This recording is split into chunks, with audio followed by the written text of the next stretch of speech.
Pause. Don Staley says that men should play in women's hoops. I know you don't even agree with that. I don't, but I got a different angle. But go ahead and play. Yeah, I'm sure you do. I'm sure you're fucking twisted. So I want to know. I hear you. All right, let's listen to what she said, Bailey. Yeah. Outkick coach, you just talked about, what a massive weekend this is obviously for women's basketball, women's sports in general. One of the major issues facing women's sports right now is the discussion topic about the inclusion of transgender athletes, biological males in women's sports. I was wondering if you would tell me your position on that issue. Damn, you got deep on me, didn't you? I thought it was Smitty. She had to take a sip. She swallowed. She stutters. If you know the answer, Smitty, they banned me on TikTok. Again, I didn't say nothing. They banned me on TikTok. You said something this time. You said something. You just went off on a whole tangent about how you should pull out. Why they didn't do it earlier, though? Because they take them a little bit. The AI takes a little time for them to like really look back and review what you just said. And they's like, oh, yeah, we got to. You said tar. You said a lot. So they banned you. I said what? You know what you said. I don't want to get banned on YouTube. All right. If you don't know the answer real quick, when you ask me something, Smitty, I'm going to tell you. Boom. You can't always answer me right away because you have affiliations with other places that affect your livelihood. So people don't understand that. Anyone out there that says that is dumb. So she either A, just don't answer. Probably should have did that. Or you answer. But if you had to think about it, then you need to not answer. Can I jump in real quick before we even press play? I know you're going to press play. But this has been on my chest since yesterday. Obviously, I disagree with her answer. So that's obvious. That's the obvious answer. But to me, I'm pissed off at the journalists who even presented this question in the first place. There was no context. There was no reason to bring this up. They're talking about the national title game coming up, how the women's sports is growing, the growth of the game, how the chance to go undefeated season. These are all like questions about the game itself. And out the blue, this man wants to use that and ask her opinion about trans playing in the sport. You got to ask yourself why. Because in this era of going viral and blowing up, people want to ask whatever question they possibly can to do just that. So he knows that, if I ask Don Staley a question about the trans community, no matter what answer she gets or she gives, it's going to blow up my brand. I'll be able to use this to leverage it to grow, etc. So I just think what happened was, and she did a poor job of answering the question. I will admit that I don't agree with the answer at all. But if you see her cadence and how she paused, she took a drink of water, she stuttered for a long time. Once we play this, you'll see it took her a while to even answer the question because she didn't know how to answer it. And I think he kind of put her in a corner and she got stuck and she just was like, if you're a woman, you should be able to play. First of all, I commend the guy that asked her because this is a hot topic right now in sports, and this is why he asked her. Man. Here's my combatment to your take, and I understand your take, but let's keep it 100. Like y'all say, you want this thing to stay real? Let's be real. So Kim Mulkey can be asked this question before she played UCLA, and nobody tripped. She can be asked and have a whole hit piece written about her before she played UCLA. Why ain't nobody tripping, homie? Why ain't nobody tripping on Kim Mulkey having to get her team ready to play UCLA when an LA beat writer writes a story in a hit piece, when the Washington Post does a whole hit piece on her and nobody said nothing? It was a big thing, though. What you talking about? But nobody came out like this talking about her response. She had the response too. And what'd she say? I'm going to do a prayer on Sunday, on Easter Sunday. And I'm going to have everybody do a prayer. And I don't care what they do. I don't care the denomination. I don't care if they're Muslim, Christian, Catholic. They're going to do their own prayer. So we're not tripping off of what she said about the prayer in this society right now with all this religion hoopla going on. But yet when we ask a transgender question, it's a fucking up in arms debate about her answer. Like, that's how tilted the country and the world is. There's no more God in Jesus. Now we're worried about what a man biologically is born on this earth is. Like, what? So Kim Mulkey can be absolutely castrated and no issue, but Don Staley can't be asked a tough question. Now, listen, either ask no question, and I'll tell you no lie, number one, or don't ask these questions. That's bad from your PR group in your school, because usually you allow certain people to ask certain questions live in front of you in podiums, questions like this. They usually have an idea on what's going to happen, and they don't choose to pick you. Or that's how it goes, though. Mostly there's a PR question. There's a PR guy, Smitty, and just so you know, the NFL does it, the NBA does it. They walk around the room. I used to do this though. Woodlock put me on. I used to do the Lakers, Clippers, Chargers, and they didn't necessarily know what I was gonna ask. You know how I know, but they still ask, what is the topic of your question and what are you gonna do? And if you say it, we're gonna just say next. We see back in the day, we used to just say next. You used to watch NFL, NBA coaches all the time. Next. They wouldn't even answer the question. She could have said, next. Shut up. Like, she could have just said, shut up. But you know she would have got castrated for that, too. It was a lose-lose situation. You say next. Oh, Don Staley doesn't want to speak on the trans community. But you can't know that. You know it. But you can't be a hypocrite, dog. This is why you lose anything that you gain, in my opinion. Like, we get in our feelings so much nowadays because of the fact that you don't answer it, you're damned. If you do answer it, you're damned. We've been saying that forever, right? We've always said that. Right. This is not a new thing. The problem I have is you cannot be a hypocrite with what you stand on. If you stand on business, stand on business. Yeah. So she came out and said what she said. She feels, regardless of whatever the reason is behind it, okay? I've seen a million dumbass comments about why she said it, okay? Well, she's going to start recruiting men.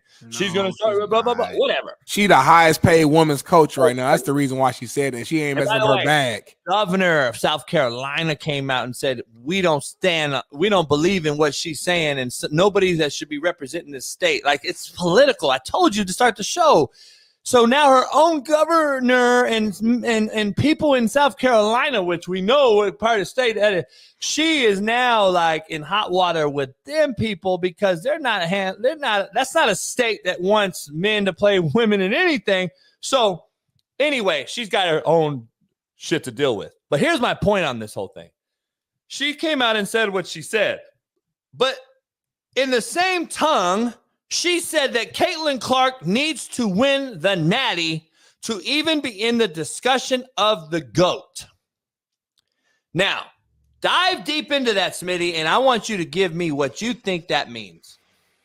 I hear what you're saying. You're saying on one end, you're saying it's okay for biological men to play our sport, but at the same token, you're saying a biological woman has to win it all to be considered the GOAT. So hypothetically, if the biological men were currently playing in our game right now, you were saying that it don't even matter. She still has to play through the men in order to win. Only counter to that though, JB, is that there's no men playing right now, and this is her last game. Like, this is her last game. So like in the essence of this particular person, like it makes sense because there's no men playing. Like, I get what you're saying, but I'm saying there's no men playing though right now. So it's like it doesn't affect it. Let's see what she said. I'm under the opinion of walk away, Smitty. I know she's trying to think of every. If you're a woman, you should play. Pause it real quick. Consider yourself a woman. You see that? You see what she was going through? Her mom was trying to versa. like. No, there's no considering yourself a woman, Smitty. Like, that's the first fundamental problem. This is the first fundamental issue, though, that she faces right now. I know. There's no considering yourself a woman. I know. Because she knows there's no that. way my fucking daughter's going to go play for you, and you are okay with her playing against a man. She's not, JB. Me and you are really good at reading people, Jay. We do it every single show. And you're right. She should have stood on business, technically speaking. But JB, you've been blackballed, so you know how this thing works. Some people, they're not trying to get blackballed. This is their livelihood. There's certain things. If you ask me right now about there's certain things I'm not about to say either. because I'm not about to get fired right now. People got to live their life. You right. She should have not answered it. But you a coach, JB. You know how this game works, JB. She's the hottest coach in basketball. Exactly. She don't want to mess that up. Fired, Smitty. If she's a person, see, this is what's called transcending. This is a transcending moment. This is a definable moment. This is a moment that you put your footprint in the sand, and it lasts forever. This is one of those moments. I've had a few of those in my life. A lot of us have had those moments. We either floundered them away, meaning we let them sink, or we adhered to the public opinion and said what everyone wants to hear. Yeah. Even though that's not what everyone wants to hear. The minority, again, controls the majority because the majority won't speak up. Here's my point. She had a moment to put her footprint in the sand as the biggest face on planet Earth in the women's basketball game, probably top 5 in the men's game too. As far as total basketball, she's one of the most recognizable faces in basketball. She had the moment to define what her sport, the key word, operative word, her, meant to her and her female participants and the recruits that are coming down the pipe that are female, born naturally. If she were to get fired from that job because of her political beliefs, Smitty, first of all, you're not going to fire a black female coach, number one. Number two. All right. Smitty, let's be real. Keep it 100. Black women ain't above LGBTQ. She is both. She's both. Time out. She's both. Number one. I didn't know that. Number two, Smitty. Yeah. Number two, Smitty. She would have a job today. You know fucking well. Stanford, Oregon State, Oregon, they're hiring her today. She ain't getting she's not going to be without a job for more than 24 hours. So make a stand and stand on something or fall for anything. You had the opportunity to stand on business and protect the women, the woman that you are, the female that you are.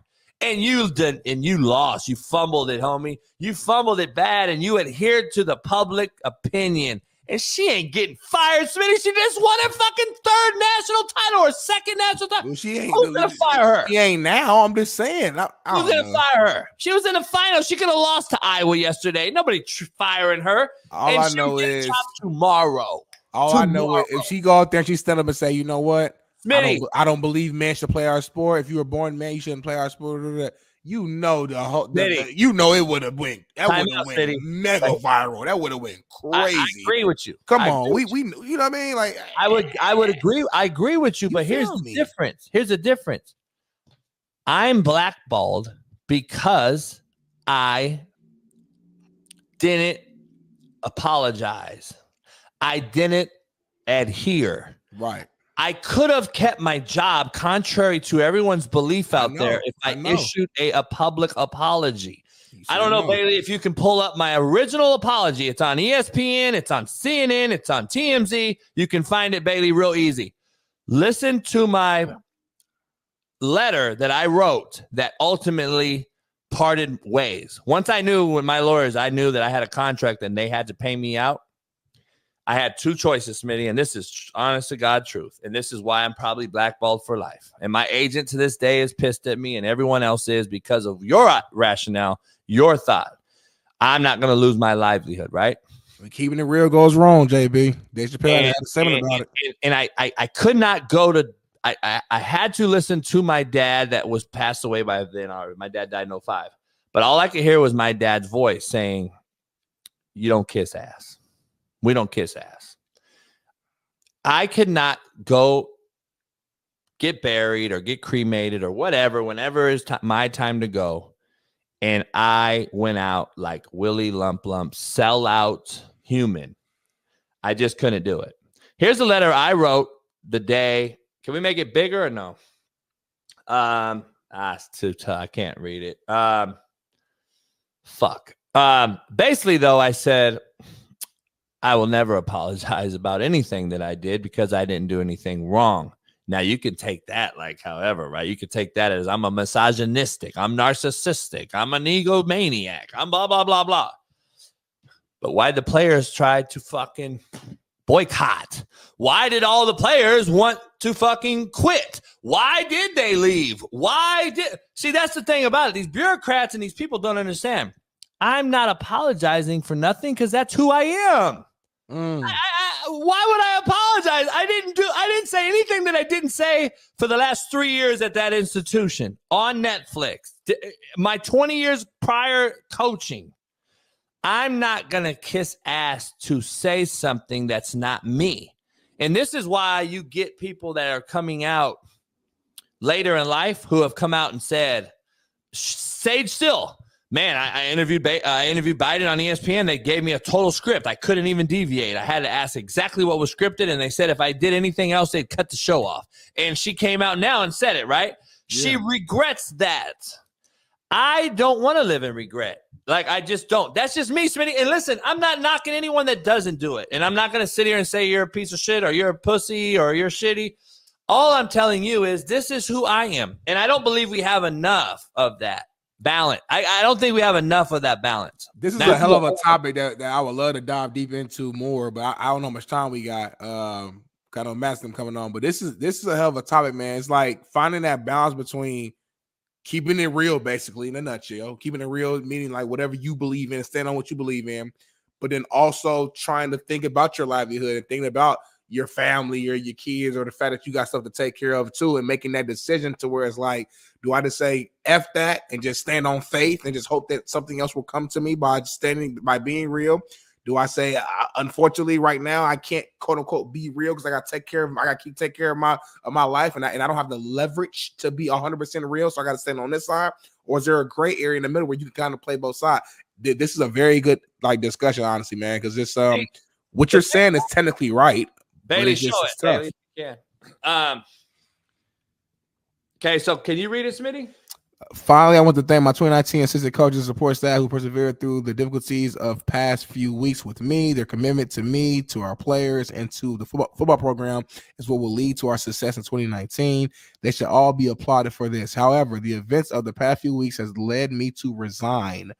Given what has most recently been allowed to transpire, it is clear that it will be nearly impossible to stay here.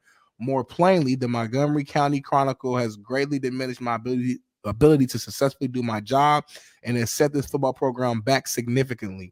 And the cumulative effect of all these detrimental factors, I believe, clearly constitute a constructive discharge of my employment. I've been working with the college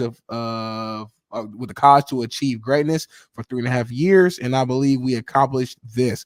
I urge all the naysayers on campus and in town to really look at yourself in the mirror and do a self-evaluation of yourself before so harshly judging others. Regardless, I can sleep at night knowing I led with my best foot forward and graduated our players. I don't care about anything else. We turned boys into men and make them better human beings. I leave this position with tremendous appreciation for both the opportunity and for the experience, but more than anything, I value the many friendships made along the way.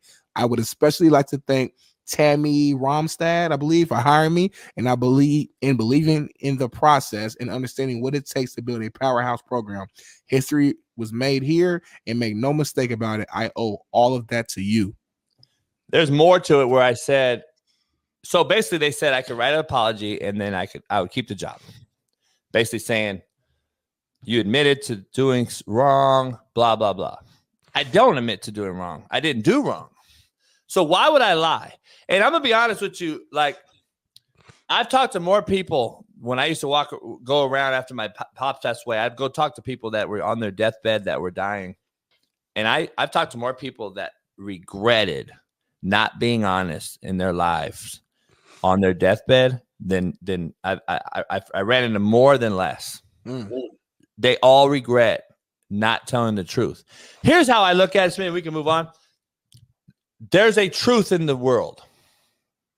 2 + 2 is 4, right? 1 + 1 is 2. Water's wet, sky's blue. I just rhymed, didn't I? Those are all facts, right? Those are what you say facts, right? That's the truth. Why would I say water's dry and the sky's red? Like, I'm just saying, I can't do that. That's just not me. Like, I want to make sure when I pass away that I did at least the best I could do on being who I was, genuine and truthful and a truth teller. There's only one truth, dog. There's really not two truths. Two things can be true in certain instances, as you like to say, but there's not two truths. There's only one truth at the end of the day. Period. You cheated on your wife or you didn't. You had 6 baby mamas or you didn't. You were broke or you weren't. You had bad credit or you don't. You were a shitbird human being or you're not. Like, there's not two truths. Now, I come out all the time and say there's reason why dads get a bad rap as deadbeat fathers. I say there's reasons to certain things, but the truth is always the truth. And I just couldn't be on my deathbed saying, fuck, I wish I would have told Smitty the truth that day. I wish I would have told my daughter the truth that day. Well, guess what? I told my daughter the truth, and now I don't talk to her. Let that sink in. My mom just told me that she's got health issues, right? They gave her a certain amount of time to live. That just happened Friday. My mom's crazy gangster. My mom is like, she was a doctor, of course. And that's how she tells me. She just tells me laughingly. And so it's my job to rectify my relationship with my mom. I'm the son. I'm the one she birthed. If she passed away tomorrow and I didn't rectify our relationship, it's on me. I wouldn't be able to live with myself the same. It's my daughter's job to rectify her relationship with me, not the other way around. I'm not seeking out her anymore. I told her the truth. This is what it is. Same with my mom. Now I have to go find my mom and holler at her and rectify everything I have going on with her that we don't agree with or what have you over the time. My daughter's she's 26 years old, about to be. She needs to fucking figure it out because I've shown her the proof. I've given her the facts. I've given her the truth, and she denies that because her mama is the devil, and she fucking told her a bunch of lies. See, that's the thing. Her mama will have to live with herself on her deathbed. I will still live with myself, but unfortunately, the baby in this will have to understand that there's a truth and lie, and which one she fell for is critical. And I now, regardless, dog, if I don't agree with my mom or not, I have to go fucking rectify it because I'm the kid. I'm who she birthed out. So I have to go find that out and do that. And that's on me. My daughter has to do the same shit. And people that don't understand that are fucking idiots, and they don't realize it. Because now my mom passed away, I have to be the one that says, fuck, homie. I'd let her go, and I didn't never holler at her. I never fixed what we had beef with. I never fixed whatever. That's on the kid. It's not her job. She supported me. She did everything for me. She raised me. She birthed me, blah, blah, blah. My daughter, who I raised through college myself as a kid, has to fucking realize I took her to Kansas for a reason, homie. There's a reason why your mama fucking couldn't fucking raise you. Go figure it out. And she tried to. She came back, blah, blah, blah. And it did. And now she's been told more lies. And if you're a God-fearing man and you understand the Bible and you know all these things, you know the devil seeps into your thoughts every single day. Mm-hmm. And you have to wear that armor to say, get the fuck away. And you have to be a strong human being to do that. We don't have enough strong human beings, homie. We have a bunch of fucking yes women out here who will believe the biggest lie in the world just to fucking say they did what was right. No, it's not. You did what was wrong. That's why I'm not going to go to jail or jail. Same shit. That's why I won't go to my deathbed not telling the truth every single day. And if people say, damn, this motherfucker blunt. Somebody told me that the other day in the store. They met me, blah, blah, blah. I was with AE. Someone would take a picture. And I told the kid something about how he talked to his mama. Black kid, black mama. And And then the dude that was taking the picture like, damn, you blunt. And then the kid was like, that's why I want coach picture. The kid was 15. He knew. He was like, he liked that I was blunt because I told the kid, you tell your mama what to get to eat? Right. I would have smacked the shit out your motherfucking ass. You would have ate what the fuck I gave you. The mama was laughing and shit. And I started having a whole conversation with the mama. Like, mama, don't let that shit happen. Don't fucking, you could fix it right now. He's 15. You could change it. She's like, I know, I just, I'm single, mama. How many times you hear that? I'm single, mama. I don't. Put your foot down, mama. He'll respect you more later. Yeah. It is what it is. Anyway,